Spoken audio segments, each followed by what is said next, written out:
Joining us today is Josh McDaniel, a seasoned expert in land management and hunting strategy. Together we'll walk the new ground, discussing potential food plot and stand locations. Josh is a very knowledgeable guy when it comes to the hunting in the Midwest, and we are excited to have him as our land consultant as we go through the process of buying and selling these farms. Stay tuned as we begin transforming this land into a premier hunting spot. I'm going to come in from the river, obviously, in the west end. And even if you don't want to come in from the river, you just want to get into here, at least you're going to blow your wind back that way. But I would do is any of these trees that I'd tear out, and I'm going to block pretty much any kind of access travel back and forth behind me. I'm just going to take it and put pile brush piles back behind it, have one way in, one way out, if you want to come in that way. And then that's going to keep everything out in front of you at all times. Especially if you got a food. This is going to be your draw card. I mean, whatever your best food that you can put in here, that's going to be dynamite. That's for sure. No brainer. I can hunt that 10 times if I want to without even really disturbing much. Yep. So this is all your timber that you're thinking that. Yep. So all that I'm going to cut. All of this down here. Okay. Yeah. This is going to be just by looking at this, and we don't have to go anywhere else. And then so all this is in the program right here, right? Okay. So this is what you can do whatever you want with. Yep. Yeah, see, I would just turn this into gnarly bedding, and I would have maybe a productive spot down here. And one thing, so that, and I got it thick, I'm going to keep in mind, I'm going to pick out a tree when I do that I'm going to leave, and I'm going to put a stand in. Then I'm going to take all those brush piles or treetops or whatever and try to funnel whatever I can, knowing that during the rut, first week of November, I want to get in here and catch any kind of just normal travel, because I know they're going to come and check this food plot, because I got 10, 12 does every night. And this other food plot or this big destination food source, I know they're going to cruise through there. I'm going to put me a good rut set too. You could honestly end up probably having 3 spots on here and never really have to hunt anything else back here. And when you come into here, you know you might only have to hunt it 4 times a year. Right. And you're going to kill whenever you do. So my papa has been doing this for 30 years. We have been putting old t-shirts up and pissing on the bottom of them, and it's worked, you know. Why spend the extra money on the hemp rope whenever you can just take an old shitty t-shirt or buy an old rag and hang that? It works wonders. I mean, granted, there's not a scrape here right now because he's not hitting it, but you guys we'll check back in November, and you guys will see 8-foot scrape. I mean, it'll be a mega scrape.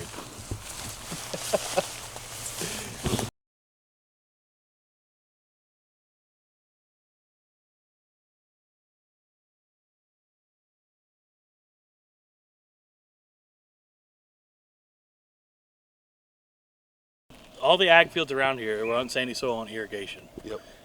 They're always 3 to 4 weeks ahead of us up on the prairie. Yep. So they're always 3 to 4 weeks ahead of us in harvest. Yep. So September, these beans around here will come out. Yeah. So that's all the way before, that's a month before deer season. Yep. You're going to have deer popping up all over the place that you hadn't seen all summer. Right. What's going to be great about this place is you're not going to panic if you're not getting much summer-wise. Oh, if I'm not getting hardly anything here on summer, I still know that once we hit that last week of October, this place is That's what's exciting about these kind of places. If I hadn't had a shooter all year long, I'm still coming just as excited, you know? Yeah. I'm going at any time. I know I've got all these does here. Like, I want a doe factory where I'm just like, there's just does everywhere on this place. And why they're here is because all the food and all the cover. Yep.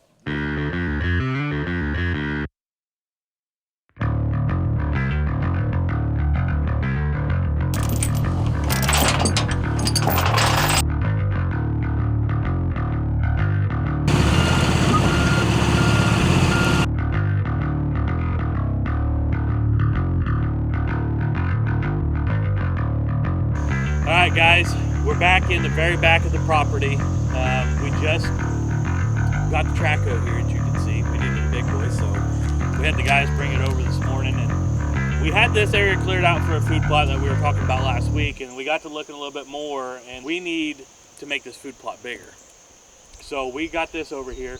all these trees through here, we're gonna go ahead and pluck those out and just kind of clean this area up. All the trees back over in here, we're gonna shred out. And this should put us at about 3 acres of food back here. So we're getting close to the 15-acre mark of food plots that we'll have on this farm. You know, up on the high side, that's where our big sanctuary plot's gonna be, but this is gonna be a big rut funnel right here next to the river. Once we get all this thickened up, they should just slide right through here. So we're just gonna start going in here, and all these trees that are back in here that we can push over, we're just gonna knock them right over. We've had 2 foresters in here to walk all of this with us to see what timber value was on here, and there is marketable timber on here. We're going to leave the marketable trees. Those guys are going to come back in here this afternoon, and they're going to mark all those, and then all the junk trees that are around it, you know, the ones that got big burls in it, knots, maybe a rotten spot. You know, this is the river bottom, so there's a lot of trees in here that aren't going to be worth much. And most of the time, or I guess both of the loggers said that they probably wouldn't even take those trees, and if they did, they'd have to cut them halfway up and you might get a log out of it. So some of those we're going to leave, but some of the ones that are just real nasty that we know that we're probably never going to be able to get a log out of, we're just going to go ahead and push those over, and we're going to kind of hope that some of the roots stay intact and some of the spots, that way next spring whenever we start to green back up again, these trees, they'll start having some foliage on them just to give a little bit more added cover, versus just coming here, logging it, leaving the tops. Some of them we're going to, you know, we're going to drag some of the trees around with this, and a couple of the other boys are going to bring the skid steer over with the grapple after a bit and start grabbing some of them and moving them around where we need them. But past that, we're just going to get in here and start getting these trees knocked out and see what we can make happen and see how big we can make this.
As you guys have been following along, we've been cleaning this thing up and cutting new food plots in here and clearing things out. We've had equipment from track hoes, excavators, skid steers, dozers.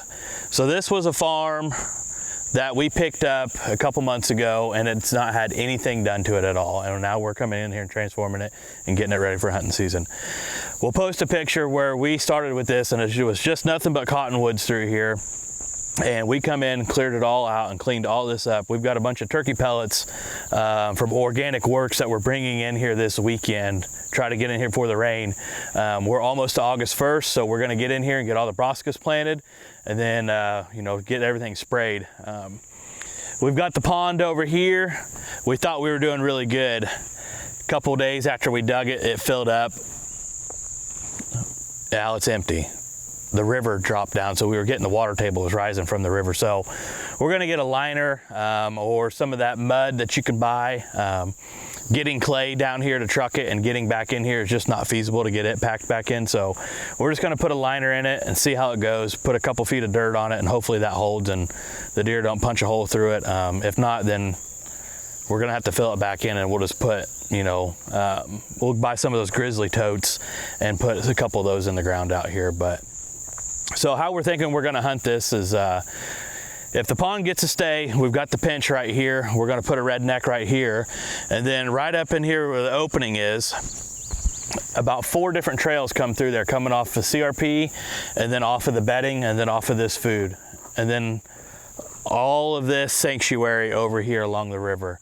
So it's a really good intersection right in there, and we're gonna put a lock on in that and hopefully see what comes in November.